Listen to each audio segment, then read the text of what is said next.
Hello, everybody. I am Hernan, and I am the founder and chief volunteer for Apprentice Worldwide, a global career development organization that started in 2014 to help young professionals succeed. Not very many people are focused on that, but we do it. Why? Because we care. We've been there.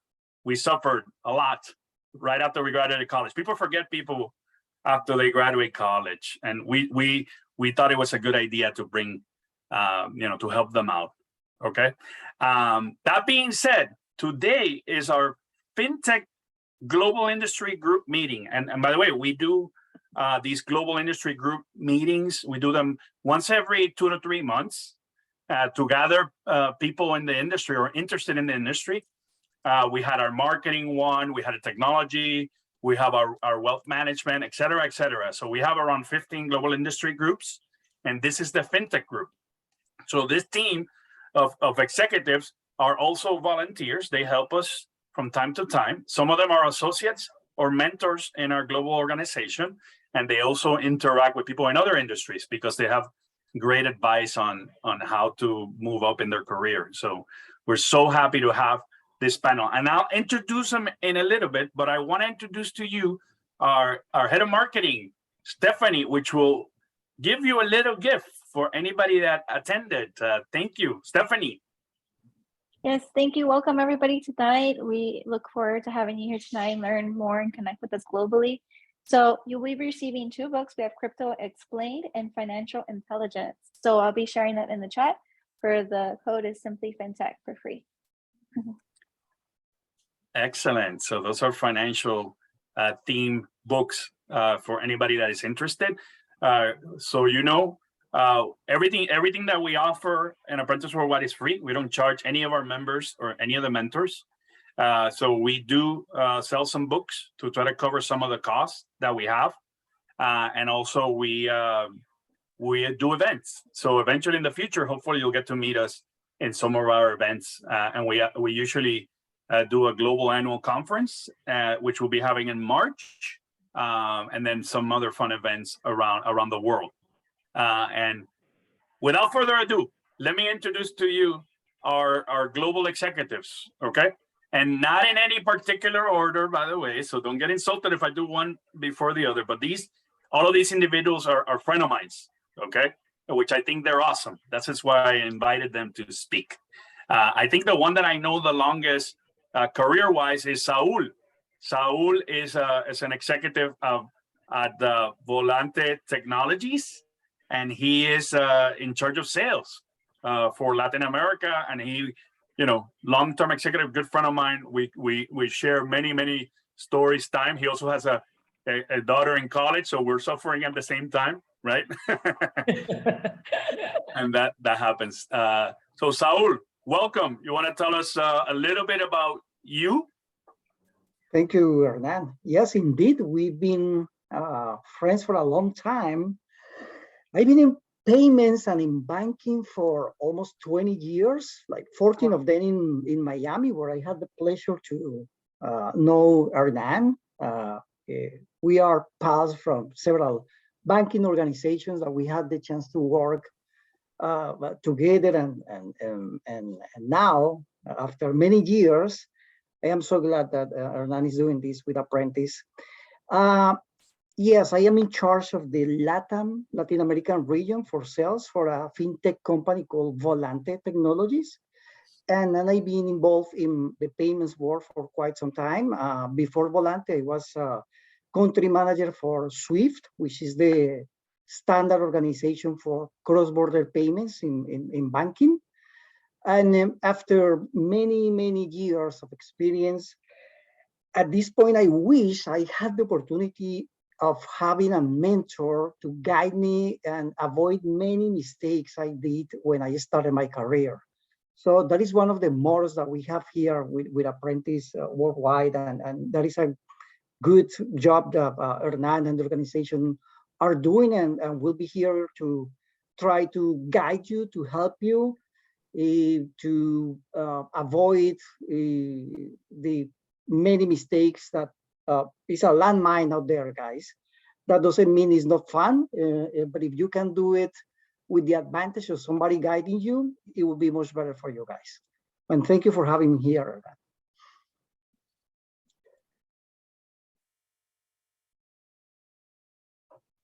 Thank you, Saul. Next on the list.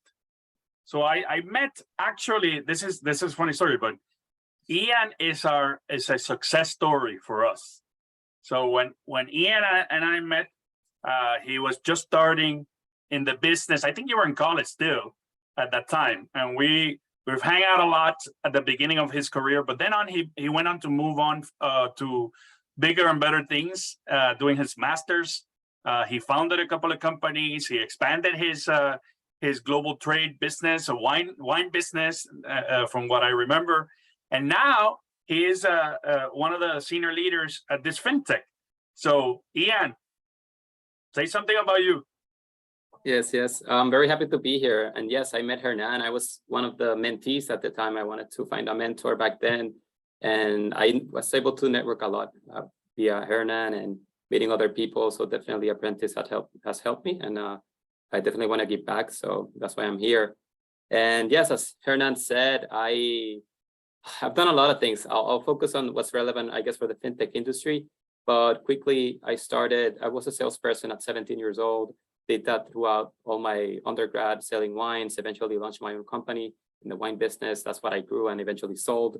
But in parallel, I was also working in finance. So I became a financial advisor, CFP professional. I worked for a hedge fund, eventually moved to Boston to work for an investment company.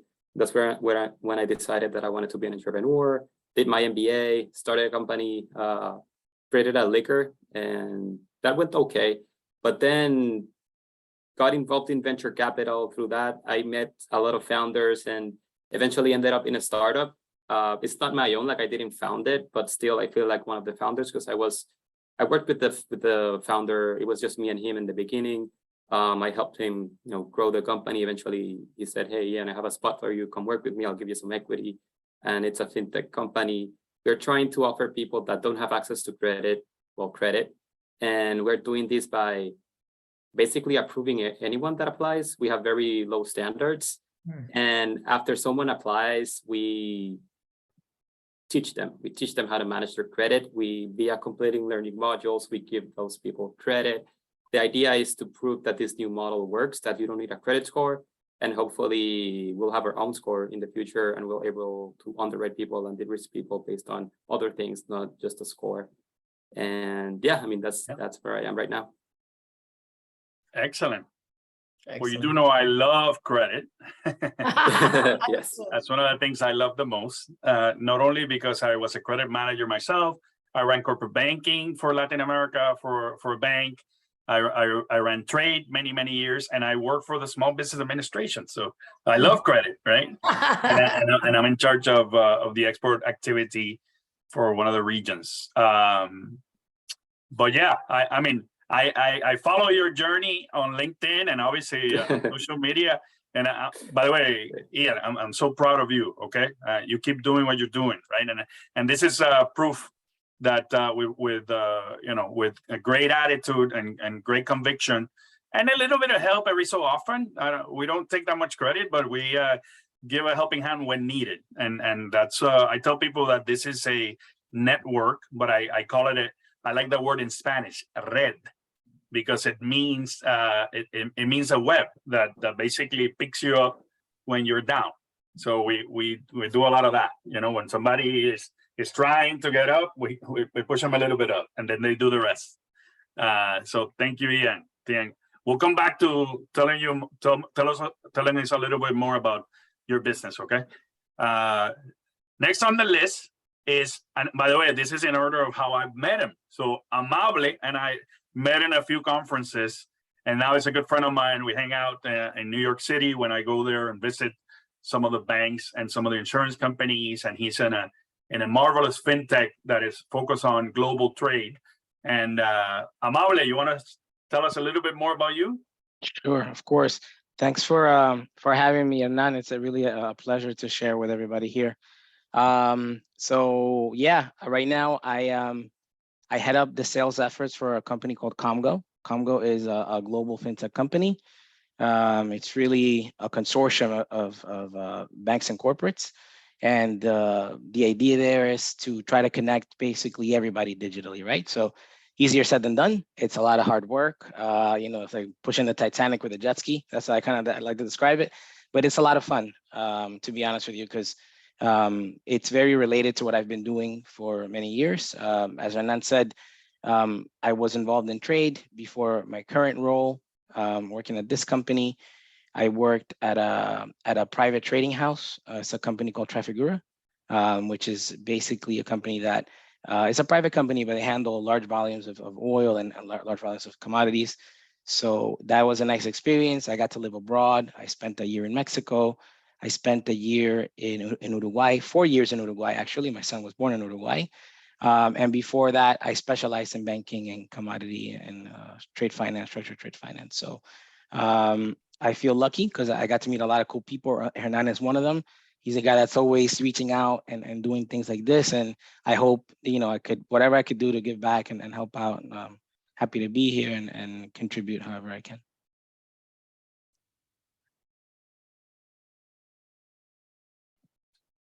Thank you, Amable. You're so amable. So your name is perfect.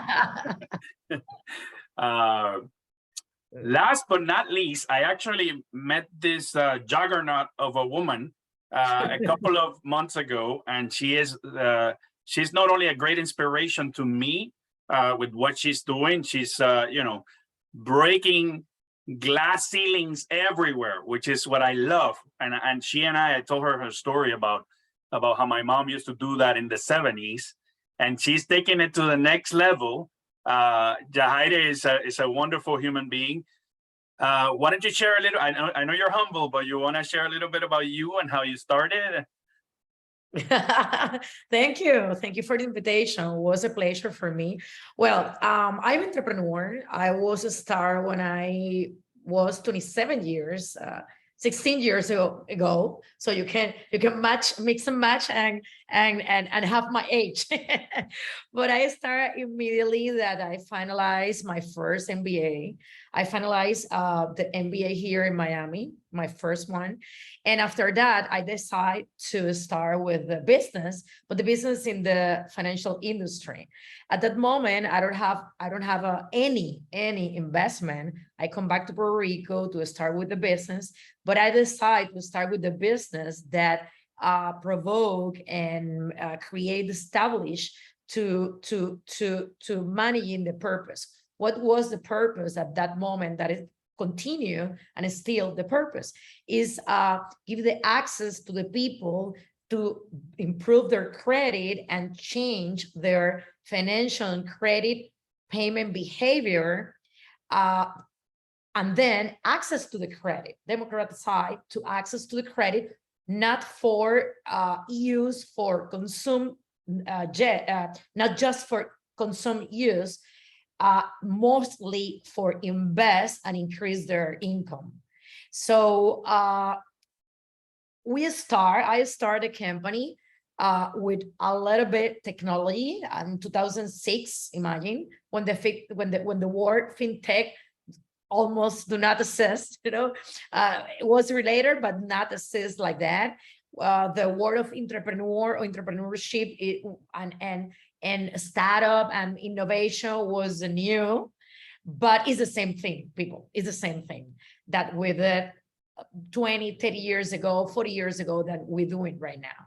And so I had this vision, and at that moment, I don't have the access to the technology, but I know that I have to transform my company from the company, semi-automated company, not totally operational automated at that moment, to the fintech that it is right now. So we create, at the end of the point, we are in the second phase, and we create the prototype and a structure that provide the access to the people all in one, in just one product.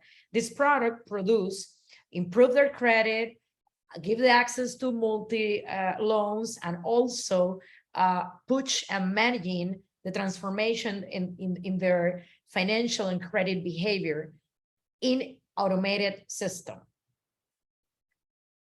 Did I answer the question? Absolutely.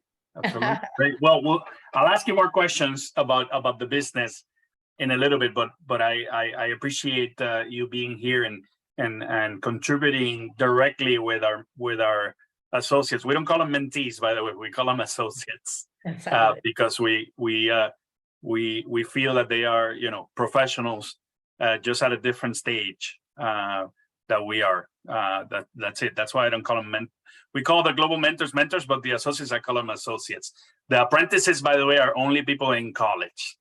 So it's the minority, probably like 10% of our membership. Most of the people are associates or mentors, FYI. Excellent. So I wanted to bring into the forefront, and I saw last week that the OCC, the Office of the Comptroller of the Currency, which regulates banks, by the way, just started the Office of Financial Technology to come up with ideas and also monitor sound practices around, and probably fintechs will be next in the regulatory environment. So with that being said, I want to talk to let me start with Saul, because Saul worked for the original fintech, right? The original and most famous fintech for banking is called Swift. Maybe you want to talk a little bit about Swift and talk about what Swift did, and then talk what difference that is from what you're doing at Volante Technologies, and how that how that transition came about, and what you're doing that's related. Indeed, Hernan, Swift is an international organization who provides the standards for payments, cross-border payments for all banks. So just to give you an idea, every bank that provides correspondent banking services, like the Wells Fargos, the Citigroups, the Barclays of the world, like banks in other countries, for example, in Latin America, they open accounts with them for cross-border payments. So there must be a standard to take the money from one bank to another, or whenever a client is sending money to do the operation. And that is basically what Swift does. So probably some of you won't know about Swift, and Swift is only mentioned when there is a glitch in the system. So it's one of these things that is working 7 days a week, 24 hours, but if it fails 1 minute, everybody will know about it. With that being said, Swift has been for many decades the standard organization for cross-border payments. But within the last 7 to 10 years, we found in fintechs and in payments something different now. I mean, everybody wants instant payments, instant gratification. Nobody wants to spend 1 hour or 1 day waiting for their payment to arrive or to be sent.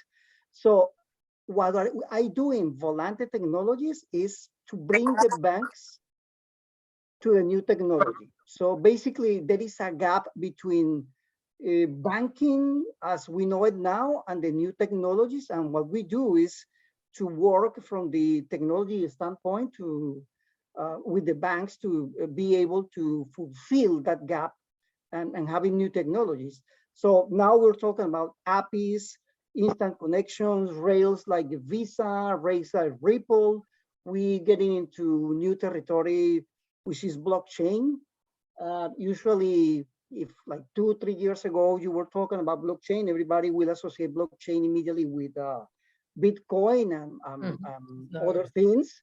Nowadays, I can tell you that I've seen conferences, for example, JP Morgan is now talking about putting in their portfolio for their clients some not only cryptocurrencies, but also technologies like DLT and stuff like that.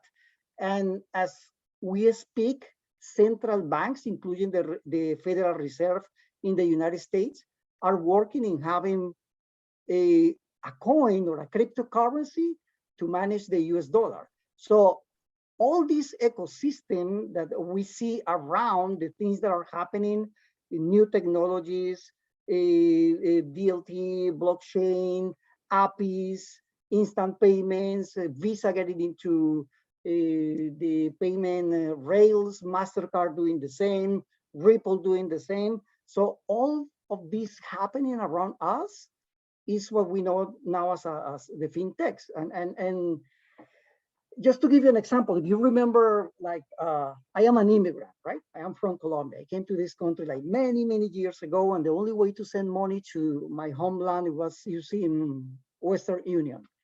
Not to bash in Western Union, but usually those were like hefty fees, and a transaction, it will take days or 24 hours, 48 hours to arrive to the destination. Nowadays, I just pick up my phone, I send the money. They charge me $2 or $3 for whatever amount of I am sending, and it will arrive within like 10, 15 seconds. So the things that we can do in payments now is like from Star Trek. Like if you tell me 10, 15 years ago that we can do these things with a cell phone, nowadays it will be science fiction. So this is what I am looking at the situation now in regards of the opportunities that are out there, all these unicorns and fintechs that are popping. Is a great time to jump into this. I mean, everybody wants a piece of the pie of the payments, and there is a lot to be done, and there is a lot of opportunities there, regardless of whatever is happening with the economy and whatever happens with geopolitical things like war, as we know, is happening in Europe at this moment. But still, payments will be payments. People will need money right away. People need instant gratification. Companies will keep exporting, importing.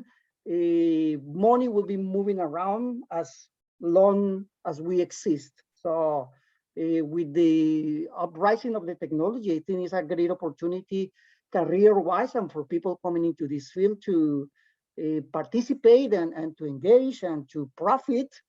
Let's be cynic about this. Is the reason that we have companies working on this, and is giving a service, helping the underserved from the banking perspective to be participants, and also be giving the opportunity for new generations to pave the road for what is going to become the world of payments, and it's very exciting. I think that is a summary that I can give about what we do now in Volante, what is happening in the payment space world. Excellent, Saul, and I know how much you worked not only in Swift, but also through different organizations, volunteering in different organizations.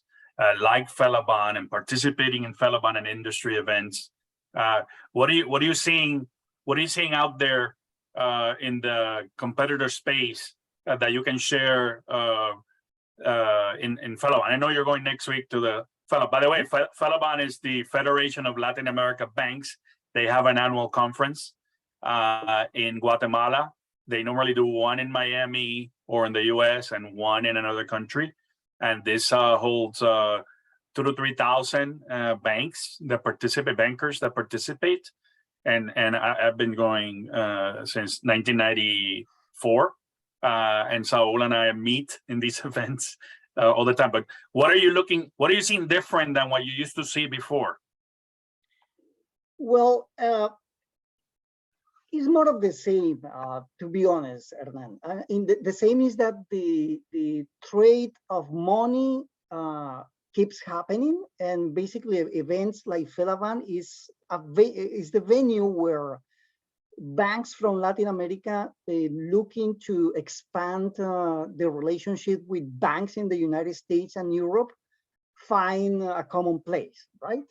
So it's not only the perspective of banks in or countries asking for lines of credit to banks in the USA and Europe. It's also the different avenues for technology to make this happen, right? So one of the main reasons I go to Felaban now with Volante, and even Stefan is coming with us, is to be participants of that transition where the banking community from Latin America wants to modernize and be more appealing for the banks offering the corresponding banking services in the US and Europe, right?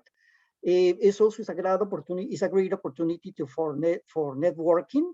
You will have the ability to get in contact with high-level executives that otherwise it will be very complicated to reach out, because to gather many CEOs of many banks in the same place at the same time is quite the opportunity to get in touch for business opportunities, for networking.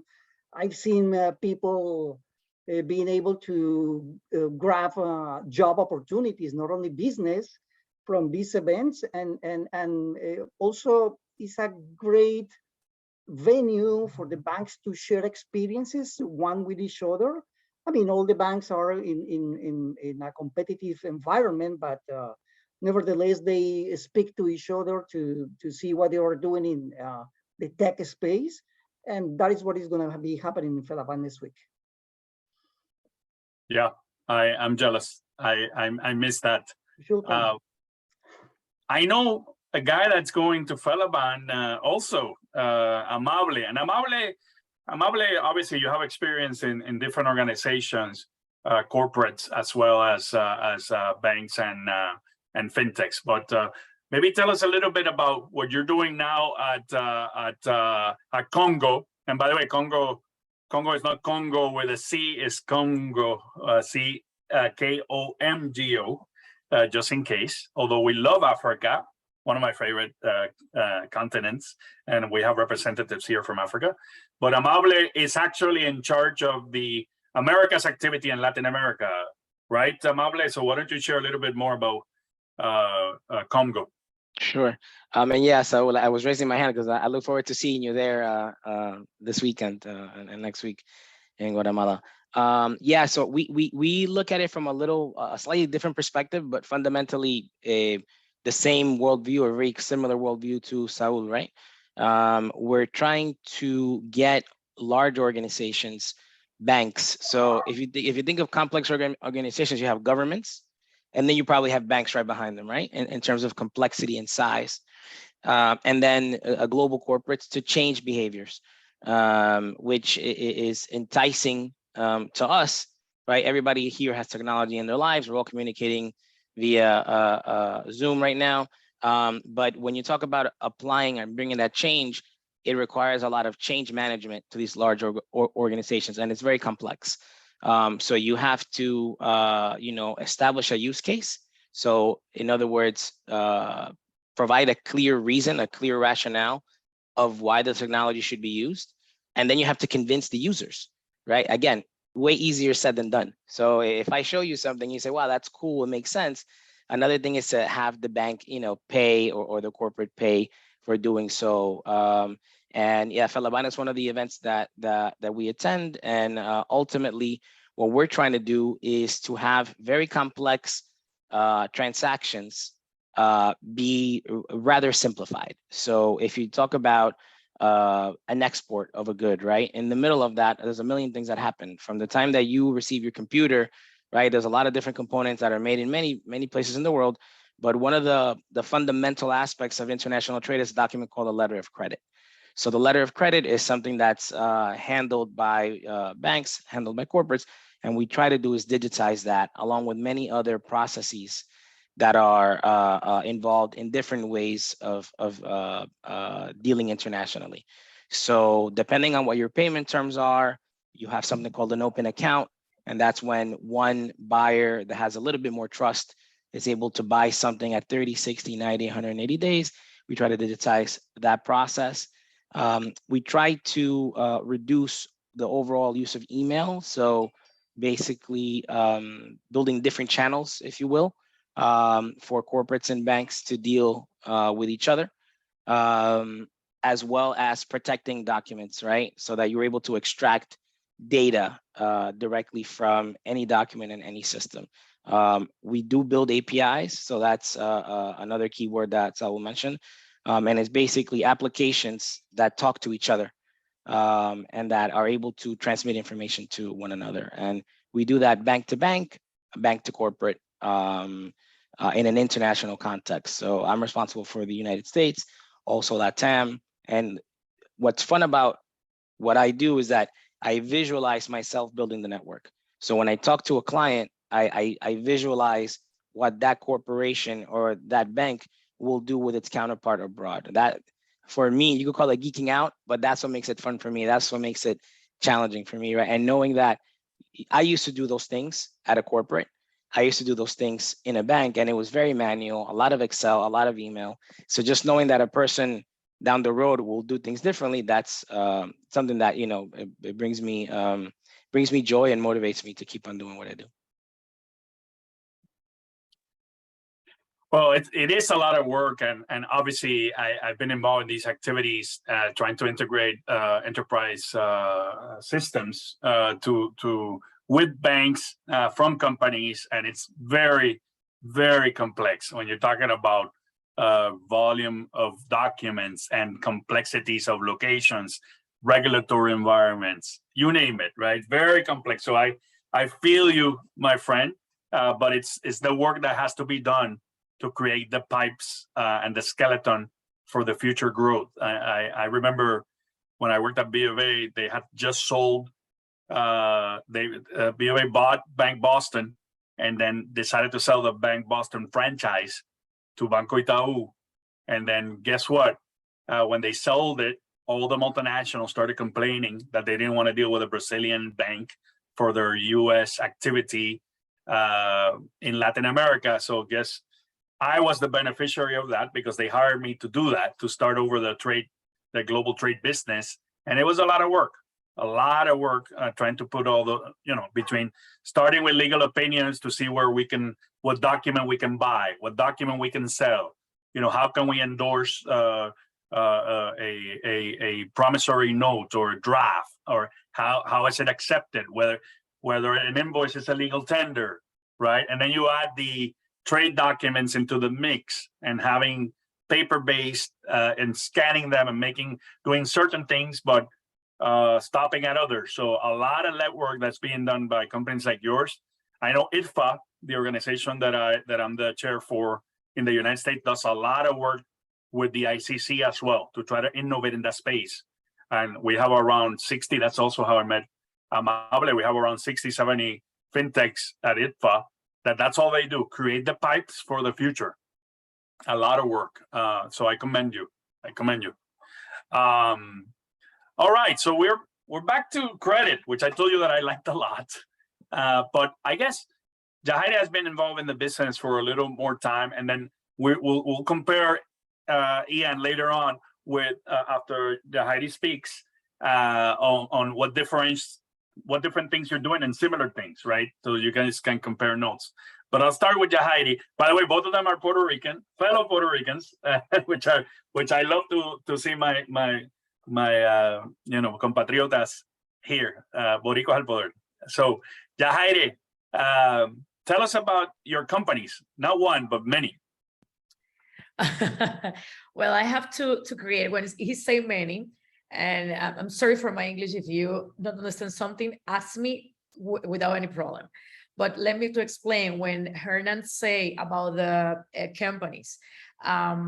For create this type of unique product, the name is Credit Elevator, is a system that provide to the customer escalation in their credit and their income with the product.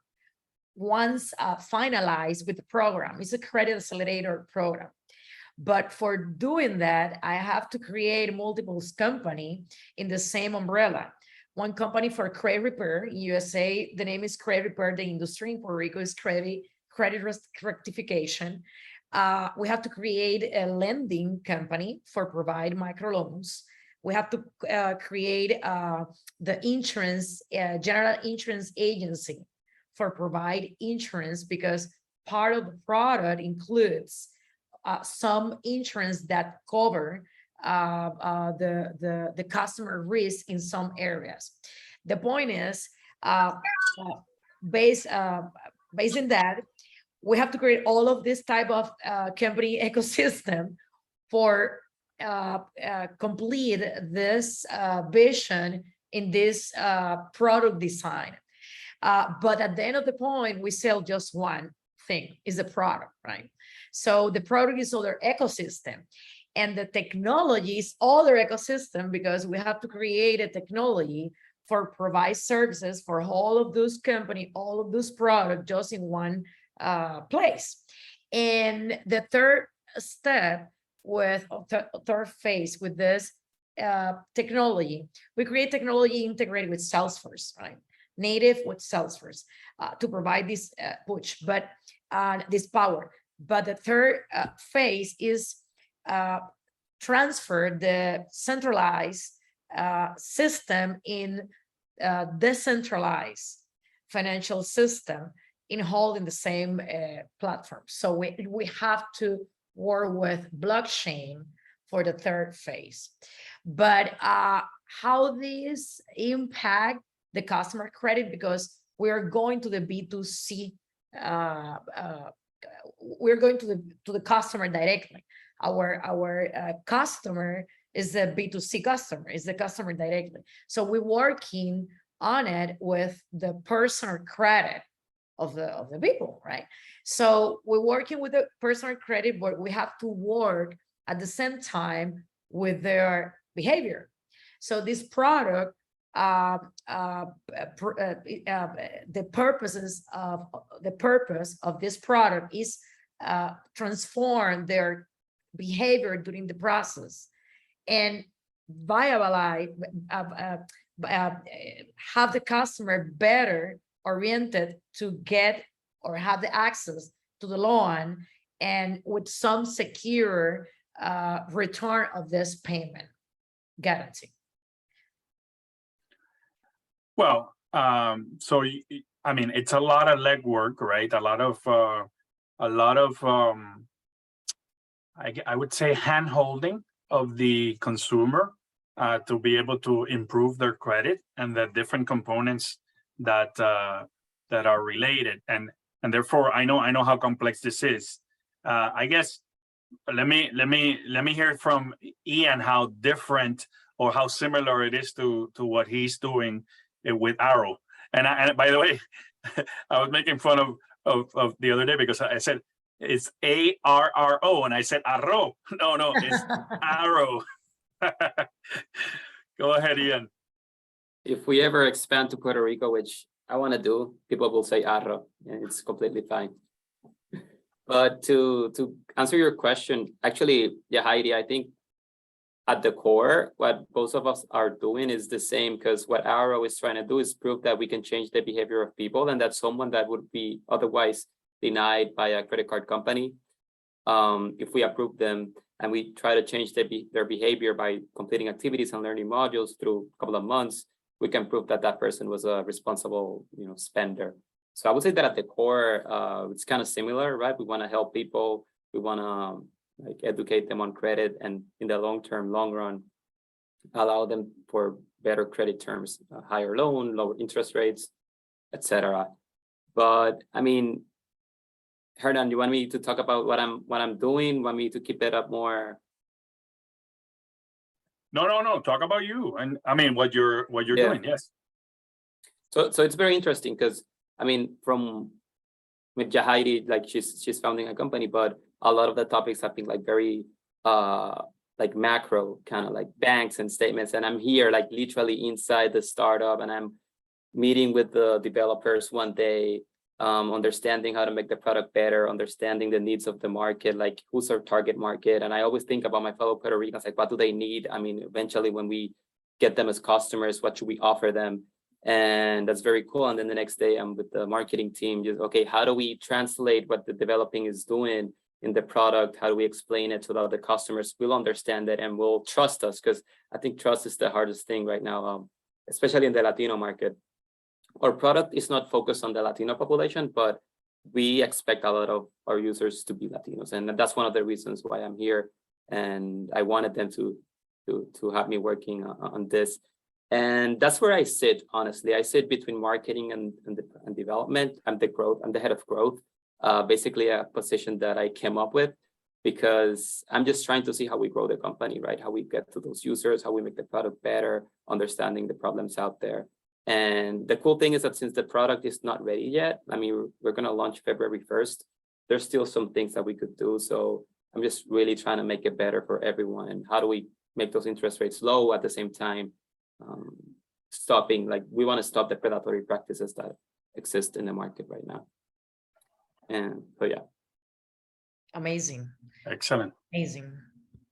Guys, just in case, so we love networking, by the way. If you can put your LinkedIn in the chat, that'd be nice, so that people can start connecting. In the meantime, I want to talk about two things. One of them is careers, and the other one is compliance. The two C's.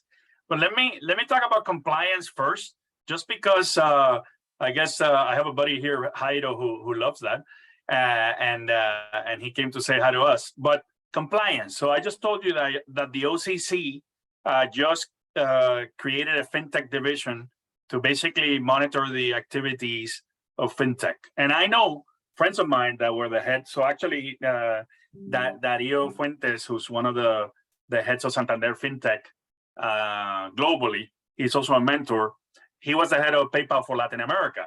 And he would tell me these stories about how you guys, people expect instant payments, but they don't understand the work that has to be done on the compliance side to be able to accomplish that. So let's talk about that painful compliance, that painful but much needed to protect people compliance. And then I want to talk second is Saul, Amaule, and Jair. I know that when you went to school, you guys did not study fintech, right? Maybe Ian had done, but tell me about how you came into these careers. I mean, I'm sure that, again, you're doing something that you're innovating in spaces that there weren't any in the business. So again, let's talk about compliance first, and then tell me about how you came from doing one thing to fintechs.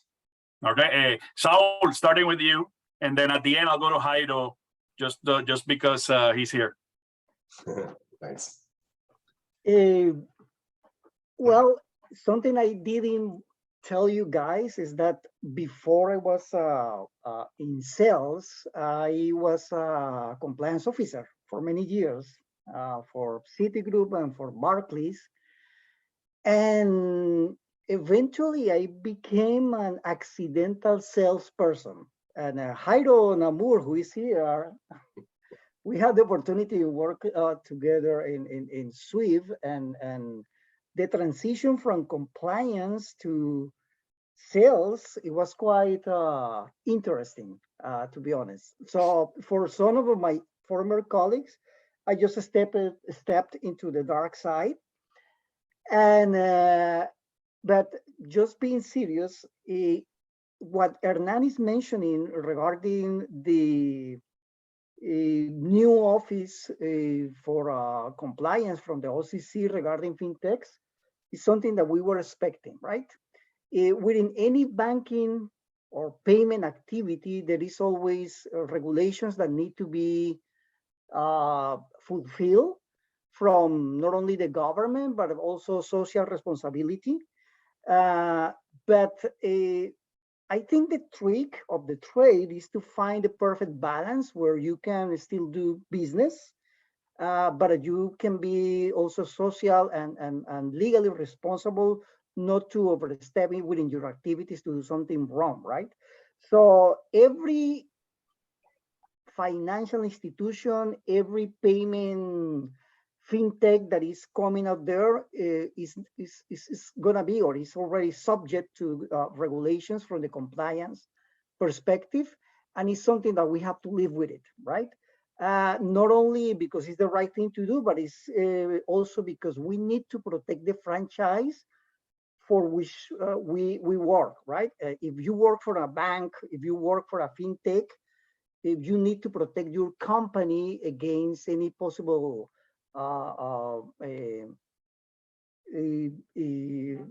regulatory mandates that come against you, and you just need to find the balance to do that, right? Follow the law, vigilate inside your organization that everybody is doing what is supposed to be doing, and also just keep doing your business. I will pass the commentary to Jairo Namur. Jairo is more versed in compliance nowadays than myself, so he can give us a glimpse. That's a big understatement, Saul. You're an expert in compliance, and you know it. By the way, see how we bring some surprise guests here. So actually, Jairo, a very close friend of mine, he actually has similar experiences that I had, but now he runs a fintech that does automate compliance rating. So you want to talk a little bit about that, Jairo? Yeah, and it kind of mixes with the trajectory as how I ended up in this whole industry and kind of like taking advantage of new technology. So similar to Hernan, I was a banker, 25, 30 years, a correspondent banker for a couple of the major US banks, Bank of New York, HSBC. And then I worked with Saul at Swift running Latin America and Caribbean. So I had a lot of exposure to, and clients that were banks, they were basically banks in Latin America. And as you can imagine, if you're doing business with a respondent bank in Latin America as a correspondent, you go down there, you look at their policies and procedures, you look at their creditworthiness, you look at a whole bunch of things. And as things started evolving over the years, compliance became more and more important. So what was a struggle for me was having to meet with compliance officers and the heads of international at the banks and having to get this conversation going about, so how do you know that you're not being used for money laundering? What compliance controls do you have? What this, what that? And it was always like a give and take story, right? So we always had to write down the notes and take down notes on that conversation and go back to our offices in New York or wherever, and we'd always get beat up by our committees, right? So are you sure he was telling you the truth? Do you really know that he has a handle on risk? Do you know his policies and procedures in place? And I always thought there's got to be a better way. If they could actually show what they have, if they actually show that they dominate their risk, that they know things. And at the same time, as you can imagine, obviously things were evolving, technology was evolving, big data and the use of big data and business intelligence and analytics started popping up. And I was at Swift at the time trying to figure out what I was going to do next. And I realized, hey, wait a minute, I know correspondent banking, and I know everything is happening in the business intelligence world. And I met my partner who has this really interesting risk assessment methodology. Why don't we team up and build some software? And that's how I ended up in the fintech world. And what I basically had was that idea in the back of my head: how can I help prepare a respondent bank to meet the challenges of their correspondents and be able to tell that story? So if you look at our software today, we take advantage of a lot of analytical tools. We take client-related data, we massage that data, we pass it through all of our calculations, et cetera. But 60% of our tool is really turning that into a storyline. How do they tell the story of their capability to manage the risk and identify the risk within our organizations through the use of business intelligence and adequate reports and tools that we give them? So that was, I guess, the kind of the light that went off to develop this software. And then obviously to be able to do this stuff, you have to start learning a lot more technology. So, it's nice to say, well, it would be nice to have a dashboard. Okay, great. Stick your head in and get yourself a data science certificate right online, right? So I had to first start learning Tableau, getting a data science certificate, with John Hopkins through Coursera. Then obviously, as you're hearing some of this machine learning and artificial intelligence topics come into play, dig into those themes, do a lot of reading, start learning about artificial intelligence. And today, basically, our application uses machine learning, AI. I mean, obviously, I'm not the guy coding this stuff, right? But you have to know sufficient about the technologies to know how can you leverage this stuff within your applications? And that's pretty much the way things developed or not. Yeah. So a lot of reskilling. Actually, Yeah. Jairo, you and I were probably out of a job at the same time, right? Pretty In much. 2017, 2018. And Yeah. we had to figure things out, right? And we relied a lot on our network, but also on our knowledge and making sure that in our contacts, but making sure that we were up to speed on new technologies is important, right? At any stage of our career. So yeah, I mean, you've done it, you're doing it, and you keep doing it, no? And so you keep. But like you say, it's a lot of reskilling, a lot of reading, a lot of deep dives, because it changes so fast. It's just incredible how fast technology is changing and the things that are happening out there. But one thing Hernan says about the network, and I've said this before, I know you guys have vast networks and you come into contact with clients. It's when things get difficult is when you really learn how strong your network really is. So you have to really nurture that network, try to understand who are the real honest folks in that network, because sometimes, when you're no longer the head of a division, the network doesn't pay attention to you that much, let's just say. Some people in a network, and then you have to rely on folks like Saul and Hernan, who I really count among my very good friends, who are always there if you need to knock on their door. So it's a surprising feeling when you have to depend on a network when you didn't expect it. Yeah. Well, you summarized. You missed the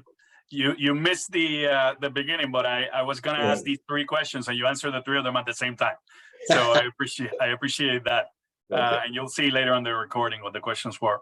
So, Excellent. but thank you, Jairo, for sharing. I mean, you obviously, I appreciate you personally, regardless of where you work or where you are, man. Yeah. So I guess that's really the key of what you mentioned, no? Is being surrounded by good people that are pretty damn good in terms of business practices as well. So thank you, my friend. Thank you. Amable, I know you did not study fintech when you were in college, right? And then how does your world deal with compliance issues? So those two, if you can address, that'd be good. For sure. So yeah, to answer the last question first. So again, not as heavily involved with the compliance side, since we're not a bank, but obviously the legal and compliance does touch us. It does touch our day-to-day. To give you an example, we developed a tool which you could say it's to protect documentation. You could also use it to execute documents, as you alluded to, Hernan. Working together with ITFA, we're trying to digitize bills of lading. And basically make that transfer of paper, reduce it, and make it more efficient.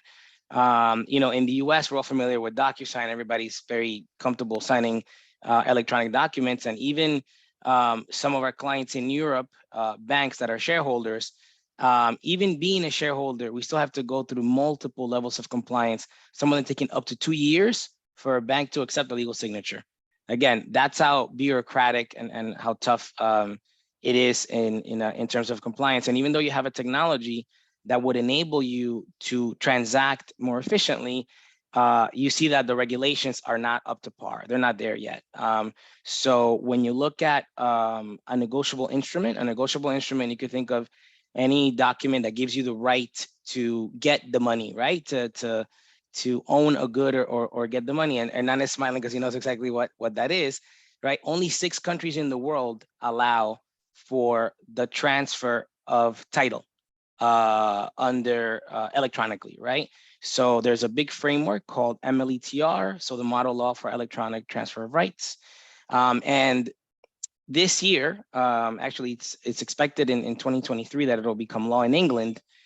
This year, the lower house of Parliament and the upper house have already read the bill, right? That's important because that'll move the needle. So globally, 80% of trade happens under English law, not New York law, not Texas law, right? So with this change in English law, now the English are gonna accept the electronic transfer of rights. And that's exciting and that's good, but there's a but. And the but is that the guy on the other side may not have in his jurisdiction a model law right? There's ways to look at it, right? And banks could say, I could, deal with documents under English law, and that's what we're hoping, right? But it's not a done deal, right? So it's a tough road when you have to deal with legal and compliance. And even though it's not our day to day, it does affect us every day. And to answer your first question, no. When I went to school, there was no fintechs. I mean, I remember when the iPhone first came out. I could tell you that I used to have like a CD, like the CD case. So I might look young, but I'm not that young necessarily. And yeah, it was cool when like it didn't skip a beat, right? I was like, oh, I can't move too much with the CD in my pocket. So no, there were no fintechs when I went to school. I moved up in banking. So I started all the way in the back, all the way in the middle office in a bank called, actually it was CIT, the CIT group. And I slowly worked my way up, and I was always trying to upskill myself. So I worked at JP Morgan middle office. When I saw going to the front office wasn't going to happen there, I moved somewhere else. I went to Scotia, and little by little, I specialized in trade. I went to the trading house that I mentioned to you guys. And after 5 years living abroad, I'm like, look, I want to come back to the US. And they wanted to keep me in LATAM. So I had to quit. So I quit that job and I started my own company. That was very exciting. Before Comgo, I started a consulting firm, to what Saul and Haido and Hernan alluded to. I think it's invaluable for you guys to keep your network, because you never know when you're going to need it. And when you're able to, you'll be able to monetize it. So that's also important to realize that your relationships do have a value, do have a worth. So I started the company with this idea of, I did a lot of business in LATAM. I could, bring capital to the region. I wanted to start a fund, but I didn't plan for COVID. So COVID wasn't in my plans when I started the company. And then COVID came, and then, I had to come up with a plan B. But we had some success. We closed deals and everything like that. And I really wanted to, I didn't necessarily want to jump back into banking, because I think banking was a really nice part of my career. But after you get out of the box, it's kind of hard seeing yourself back with so many constraints, going back to the regulation that you guys were talking about earlier. So that's why I ended up at Comgo. So it wasn't by design, kind of like by default, kind of chance, right? So that's how I ended up in this chair. Oh, interesting. I feel you, because obviously the pandemic was painful for many people, including myself, and hence why I changed roles as well. But the most important part, I think, that we have to acknowledge is, without the pandemic, we wouldn't be accelerating technology as much as we have, right? The changes that have happened technologically in the past year alone, right? Is 10. We skipped 10 years basically with all the stuff that's happening in 2022, and I guess Ian has the pulse, because he just did his master's and is in that business. But Jaire, I know, same thing. I don't think you started thinking that you were gonna do fintech, no? No. I mean, I was a star in 2006. In 2006, the fintech word or keyword almost do not exist. I don't want to say do not exist, because I don't really know, but nobody heard about that. But well, we know Visa, MasterCard, and in our realm, Swift, right? Exactly. 3. And then and with limitation, high level limitation. Yeah. You can do in almost anything, less in that season that come after 9/11 with all of issues, global politics and economic issues. So, but I thought that the fintech industry born for needs, right? Born because happening that in the 2000 year, that happening in 2000 decades provoked that fintech industry born, but at the end of the point is almost the same with different, this is my opinion, of course, with different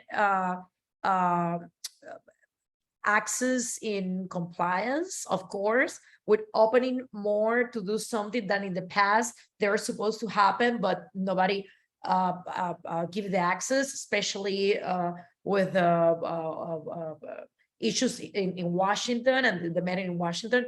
But the people that come from 2000 or 90s, working on it in innovation into the financial industry can be today the people that focus in fintech, or can be, you can call in some point fintech vision, you know. I don't know if I explain. Because when I create the vision with innovation in 2006, I don't know nothing about fintech, but I knew that I have to create technology, some specific technology, and I have to find the opportunity in the law to provide this access that in 30 years ago you don't have it, but you can that if you open the door to do that. You understand me? So at the end of the point, the technology and the internet, when the internet opened to the world, provide this type of access to transform the financial industry in a industry more technology oriented. Yeah, so I know you had a lot more difficult road than if you started it now completely from scratch. No, you had a lot to overcome throughout the years to build these type of businesses, where now some people just start and the regulation is already there, right? Much easier. Ian, I know when you started looking at your masters, I think this was in your mind. So CFP is one of the top designations in the United States as far as money management, right? For individuals. So I commend you. This is not very many people have that designation, but now taking that knowledge, right, of these people that you handle or try to handle the business, and at the same time now looking at the credit, right? How did you came about this career? Huh? That's interesting because from selling wines. No, also I remember. Yeah. No, wine's still a passion of mine, and I'll keep doing that forever. I've been working on some idea on the side to create a wine product, but that's something else. But I mean, naturally, me working with a lot of people. Actually, guys, I'm gonna move, but I'll keep talking. Yeah. I'll turn my camera off. It's raining a little bit. Naturally, me working with people, analyzing investments, it was all in the public markets. I kind of got tired about that. Wanted to focus more on the individual. So naturally, going to fintech, like how do we make things better, right? And I could easily transfer all my skills, analyzing a business, analyzing financial statements, because I could do that for any startup. So that's one of the reasons that I was thinking about going to a startup, right? That's why I ended up in a startup. And fintech, because it found me. The startups that were doing fintech were the ones interested in me. And honestly, also, I like doing fintech. And it's funny because you guys were talking about compliance and how compliance may be a little bit behind and it's not keeping up with the industry. It's funny because I'm working with a lot of compliance stuff right now because we're about to launch and we have to have some policies in place. One of the policies that the bank was asking us to have was to have a shredder.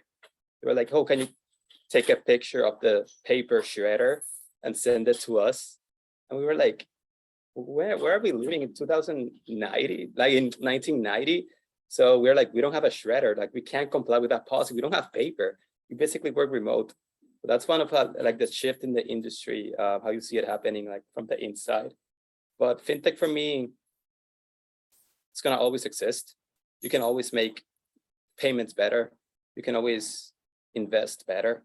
Cross payments, those fees are gonna disappear with blockchain. That's where I see the industry moving. I've seen a lot of startups focusing on how do we make payments easier, faster, without cost. And it's already possible. If you use fintech, you basically, if you use blockchain, you basically don't have to pay anything, any fees. So it's very interested. It's something that I want to keep being involved in, and in the future, hopefully, I'll launch my own business. I'm learning a lot in the startup, but my idea is to be a founder in a couple of years. So I'll be reaching out to some of you guys for some advice and tips.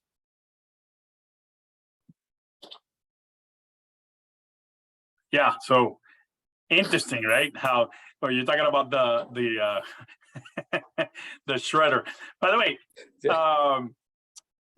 of course, you guys know that I work for a government entity, and innovation comes with knowledge, and knowledge is what's being transferred, right? So as new people that are fintechy join the government, new changes are going to happen. It's not like the first choice is to go to the government necessarily, because obviously, you know, some people have made, you know, 10 times more money than working for the government.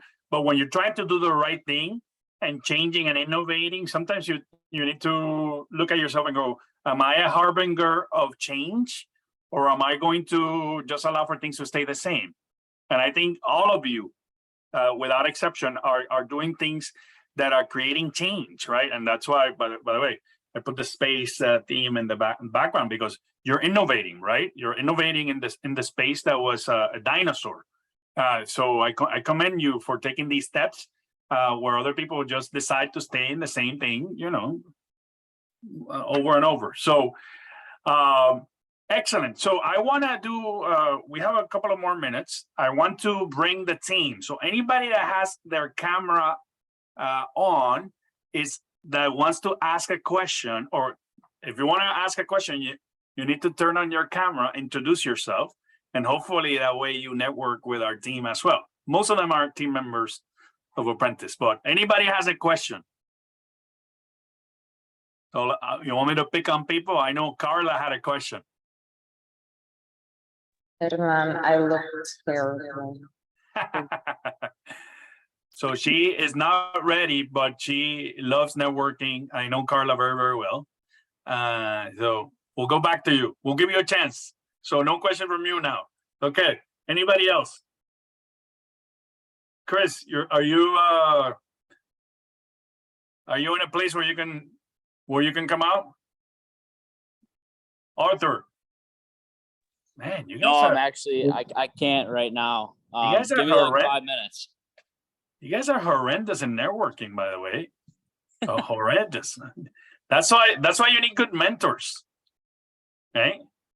To show you. Stephanie learned. Not only is she already networking, turn her camera, but her beautiful background also showcases that she's been around the block. So let's talk about women in fintech, right? Stephanie, that's what you are right now, by the way. I don't know if you noticed, but you started from marketing and now you work at a fintech company. So any questions regarding, so we'll talk about, okay, so let me bring these two things. It was not on purpose that we brought people from Latin America that were born in Latin America to be here. By the way, and this is something that for me has been a topic of discussion all the time, because although we are from Latin America and maybe we have a funny accent sometimes, we understand the European market, we understand the Asian market, we understand the US market, right? We understand trade and technology just as good as anybody else, right? So I want to talk a little bit about, you know, how a little bit of the struggles, but also how do you tell people, you know what, I am a professional, right? And it doesn't matter my gender or my location. How do you explain to people that you are out there to do a professional job regardless, right? Anybody want to take that question?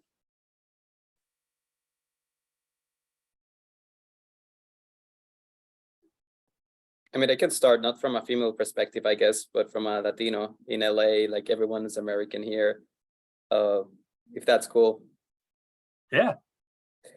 So for me, sometimes it's just like not letting that imposter syndrome settle. I remember once when I was doing my internship in venture capital, I was in this meeting and it was crazy. Like I was So let's put it that way. I did my MBA at USC. It's a top 20 school. That's cool. But my boss went to Wharton. The other intern went to Stanford. Like the boss went to Harvard, McKinsey Consulting. Like they were like crazy. And I was there sitting in the table with them chatting. And I was like, what am I doing here? I don't fit here. Like, why, like that's imposter syndrome can happen, but you just can't let it like get to you. And you have to fight it. And you have to, in a way, fake it until you make it, because they're not that different. And if you sit down one-on-one with someone that went to Stanford, you'll notice that they're not that different to you, and they want to help. They have their struggles. They have their issues in the past, and a lot of people want to help. And thankfully, after the George Floyd, what happened, a lot more people are aware. A lot more people want to help. So definitely recommend having that network. Again, we've said it a lot, but at USC, it's all about the network as well. And now more than ever, I believe it. So reach out to people. People are willing to help. People are willing to give you feedback. After that meeting, I immediately had a one-on-one with my boss, talked to her about what's happening. As a female, she was able to relate. Like she helped me out, and in the end, everything went well. But it's just about trying to be confident, and that it's in your head. Like what you think people are thinking is not necessarily what they're thinking. At least that's how I've seen it. And when I'm sitting down with the CEO and other companies, I'm like, it's in my head. They see a successful guy with an MBA, CFP, CFA level 2, like that's what they see. So don't let it get into your head. Bravo. I agree. Anybody else that want to answer? Oh, I think Laura had wanted to mention something, and I'll go after her. Laura, of course. One of my best friends. Hello, guys. Hello. By the way, Laura is our regional head for Latin America for Apprentice Worldwide. So you know. Hey. And so anything se habla español, she handles that part of the strategy for us. And I thank you for being here, my friend. I'm so glad to share this issues with you guys, because what is happening now in Latin America is really amazing. You know, now that we have been working for a lot of very important banks for a long time. But when I just started to think that I was not able to work for any independent bank anymore in Ecuador, thanks God, I was contacted by a Hindi group which develops software for Fintech. And this company reports to a North American company which leads the commercial side of the whole group. And I'm really, really happy to be part of this group, translating the culture of Latin Americans country by country. Everything or this opportunity generates into a credit union, which in Ecuador works for a very small province. And they are thinking big, and they want to make the whole credit union fintech. And it's amazing to understand how do they attempt to an indigenous group, which is pretty important in Ecuador. They develop a lot of business, handcraft related or artisan related jobs and companies, but they need to make wire transfers. They need to make electronic inventory, automated inventory systems, and then to prepay all those inventories and everything. And when I was just thinking, okay, I need to close my consultancy firm because I'm not finding any more interesting jobs, so I'm gonna see what else to do. It just started to amaze me, because these people, I mean, the US people wants to know which is the Ecuadorian culture, okay? And how do the regulatory companies here in Ecuador that depends from the government see to the banks and to the credit unions what kind of information they request to these credit unions. And this is a pretty amazing opportunity to share with them what the finance market in Ecuador works. Yeah. How do this works, and translating it everything in Spanish, English, not Hindi, but yes, Spanish and English. And it's pretty interesting to work with this group of professionals that are doing amazing things.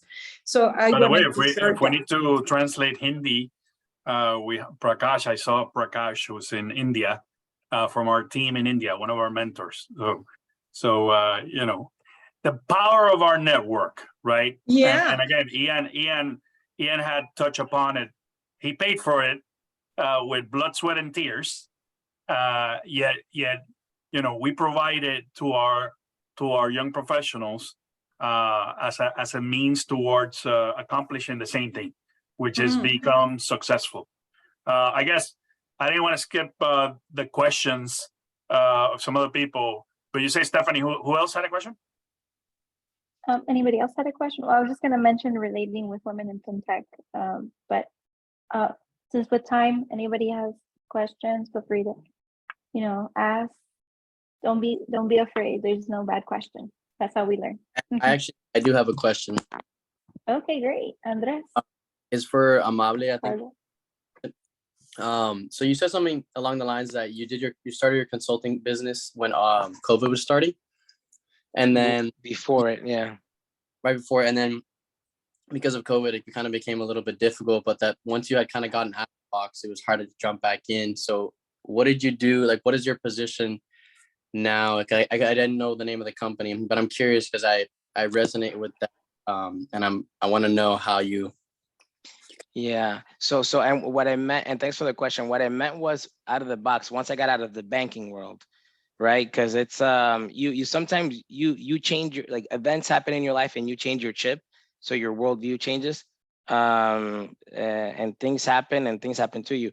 So after working, I left banking and I went to Trafigura. It's a trading company with a very unique culture. I would say aggressive, but it was very fun. And like nothing is impossible. So I became very entrepreneurial, because if you support a trade, you have to talk to a lawyer, talk to an accountant. So you kind of basically build a trade, you build a flow. Whereas in a bank, you're financing something. So it's kind of hard. You're basically bringing money to the table. You're not building anything, right? The capital is it's key. It's very important. I don't want to minimize the importance of capital, but it's not the same as a builder. Ian's a builder, Saul's a builder, right? They're building stuff, right? Heidi's a builder, right? It's not the same value, right? I guess that's what I'm trying to say. So when I tried building my own business, I loved it. But unfortunately, you know, for what I was trying to do, the pandemic was a little bit too much. So banking was not appealing. You know, I grew up going in banking jobs. I thought being a banker was like the coolest thing in the world. But I got to a certain point that I was like, okay, I'd rather do something else with my time, right? And then you also start valuing your time more. At least that was my experience. So you look for different types of challenges. So when I looked at Comgo, I was aware of the company, and I said, okay, they're trying to build a network. They're trying to change the way people do things. So that was appealing to me, as opposed to going back to doing something that I had done my whole life until that point. And that's what I meant. Gotcha. Thank you. By the way, banking is one of the most amazing careers as well. So I was a banker for 27 years, and I loved it. That doesn't mean that banking is out of the picture. On the contrary, No, bankers great. are the number one investors in fintech. I don't know if you knew that, and therefore, you know, people have to understand that you work in an ecosystem where banks and fintechs are collaborating, not competing. So it is what Amable does. It is what, you know, Saul does every day. Banks are the best because they feed us. You know, it's just that when it's related to, during the pandemic, if you were doing something related to credit and credit is not available, then your business strategy goes to hell. You know, and that's what happens sometimes. Hey, we're short of time. I have a question from Carla, and then I want to take a group picture, Stephanie, of everybody in our team to put it on LinkedIn, okay? And then tag everybody on the LinkedIn so that you can connect with each one here, okay? Go ahead.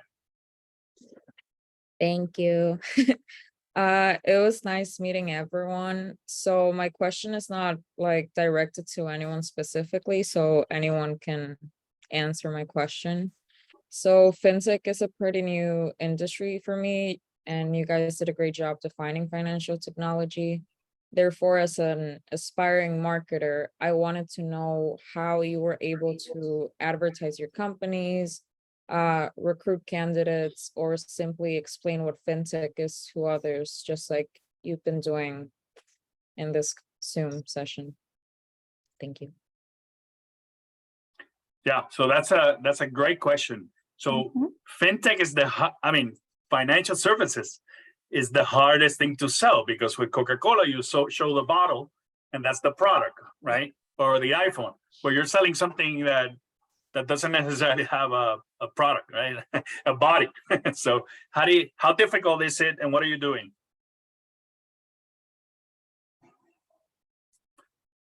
Anybody? I guess Saul or Yahaire, how do you sell something where you don't have a product, right? What are you doing?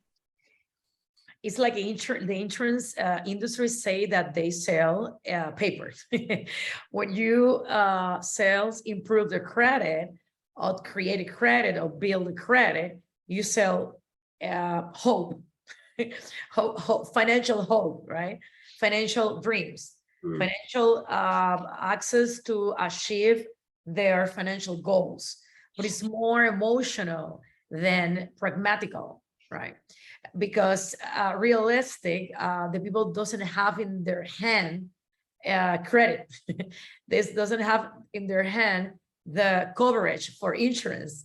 I mean, it's ideal, right? Based in what you can do if you have access to credit with your financial future. You can buy a home, you can buy a car, you can transform your life, but also you can invest. And you can increase and escalate and scale your income. So it's difficult to sell, but it's not, because if you have you don't have to sell.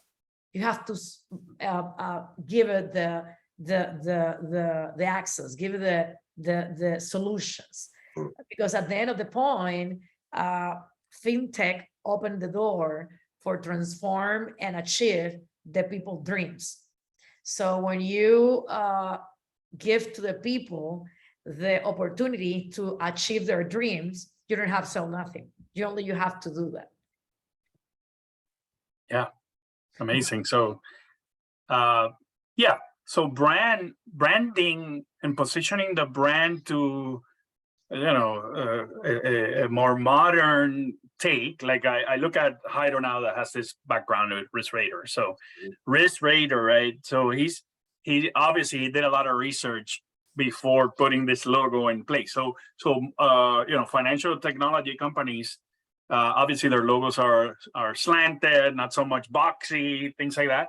So marketing has a lot to do with making people feel the emotion, like you're saying, Yahaira, feel the emotion of seeing innovation in the brand, and seeing innovation and seeing what the company does a little bit, But some people just name it something totally different, and they just harp the message on being different. So it's not that easy. It's a tricky. I think financial services is the hardest product to market, definitely. Yeah, and well, I would just add, from the take of someone who's been in the financial industry and then goes and forms a fintech.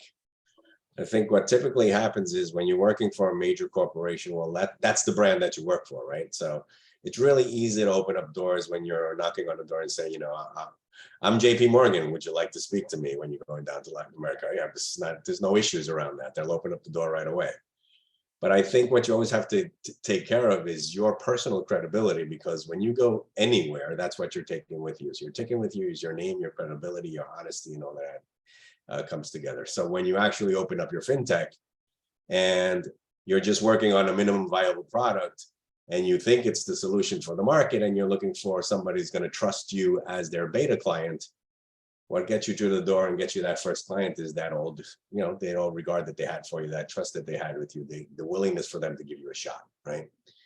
And then from there, I would say some things that you have to do to be successful is to kind of like plot out who your clients are going to be. Make sure they're as diverse as possible. Make sure they're important clients in certain markets. Make sure you have geographical diversity around your first client, so you can start using those taglines, which are, give you bragging rights. So yeah, how many clients do you have?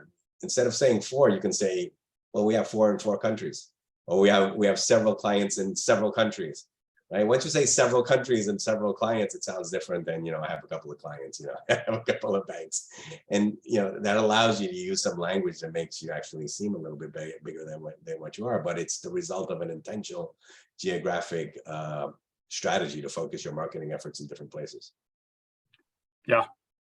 I mean, you hit it in the nail, Jairo. Trust is probably the biggest and most important currency when it comes to building a reputable business and a marvelous career.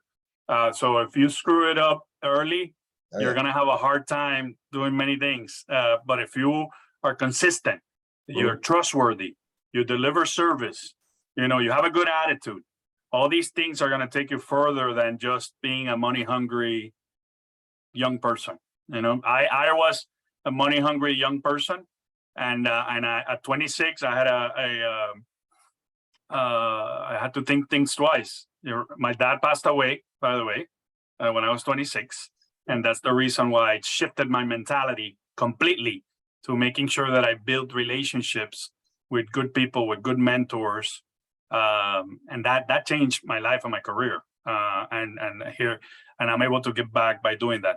By the way, I did not want to skip Chris because I know he turned on his camera. So Chris works at a bank, and he was the awardee of our last, what was it, Stephanie? Or do we call it an award? Team member success stories. That's right. He was our showcase last couple of weeks. So congratulations. So how's your experience working for a bank so far?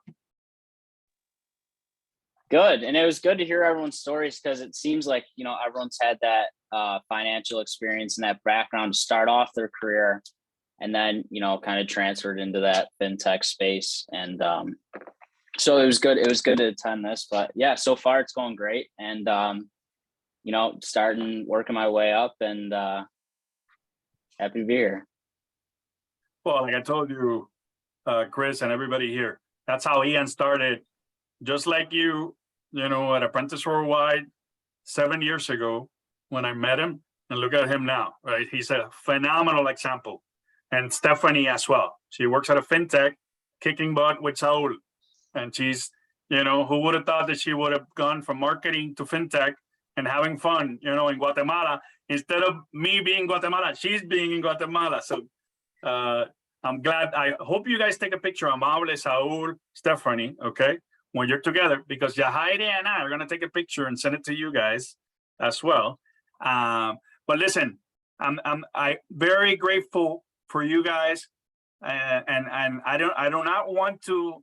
I want to make an extra statement that is key, which is I appreciate you, and I told Jairo, and I appreciate you guys personally, regardless of what you do. You guys are amazing. You guys are great friends. And I, we wouldn't be here without you. And Apprentice Worldwide wouldn't be here without my crazy friends trying to help other people. But I appreciate you and thank you. And if you want to connect, we're done. It's 7:32, but this doesn't end, right? This is a global industry group meeting, which means that the global industry group continues to network beyond today. So it's not only a fintech seminar. So if you want to connect with each other, I think I put all of you in the same LinkedIn group. If you're not part of Apprentice Worldwide and you like to become a team member, let me know, Hernan Mayol. If you need anything, connect with me on LinkedIn, and I'll give you information on how to become a team member. It's not that difficult, right? If you're a nice person, if you have the right attitude, and if you align with what we try to do as an organization, then you're in the right place, right? And I do want to throw some numbers: 1,700 people in 57 locations in 15 different industries is not a bad network to have, right? And again, we have people here from Malaysia, Emerson, who's part of our team in Malaysia. We have Prakash in India. We have Ibrahima in Africa. We have Laura in Ecuador, right? So talk about a global network. Couldn't be more global than what we're doing. And I am so proud of everybody here. By the way, Prakash, tell Dev that he owes me for not appearing, but congratulations to him on his new job, of course. By the way, Prakash works in one of the top oil companies in India. And he is a mentor for our team as well. He, every time that we have people have questions, he always pops up and say, "Hey, let me help you. Let me help you." And I help his son, and now a few people that I connected with that are friends of your son, by the way. So hopefully we'll get people in other locations. Thank you, Mr. Hernan, and thanks a lot for your support to the global industry, young leaders, and also to my son. And looking forward to you and the skills what you brought. It will be very good for the future. And we are building the capability of the global space. And thanks a lot for all of your support and excellent program. Actually, it is a seeding program. It is not just a program. It's a seeding program for the future. So the future is here. The future is now. And these panelists just showed you, if you're interested in these careers, obviously you can ask them questions. They'll give you some good advice. Don't ask them for a job, okay? I always tell my team, do not ask them for a job. If they want to give it to you, impress them and they will give it to you. But just have fun getting to know them, right? Saul, Amable, Jahairi, and Ian, so proud of you, buddy. So proud of you, okay? Gracias. Stephanie, the code for the free book. Fintech. And did we take a picture? Just wondering. Yeah, let's take a picture. Ready? Hold on, Laura, you coming in? I don't know. Prakash, don't leave. Let's take a picture. We can always Photoshop. Make you guys look good. Okay. Just tell me when. 1, 2, y 3. I like your flag. I love how you promote my business, Jahairi. Proud to be an American. Oh yeah, this is the background apartment. Okay, guys, for all the guests, please, we're going to send this recording later on to the participants, so you'll be able to share it. And again, with this picture, Stephanie will tag everybody that is a panelist and a team member that was here. The other people, I don't have their LinkedIn unless they connect with me to be tagged, but we'll try our best to connect everybody. Thank you.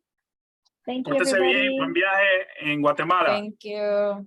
Gracias. Bye. Thank you. Have a good night. Guys, bye-bye. Ciao. Bye-bye.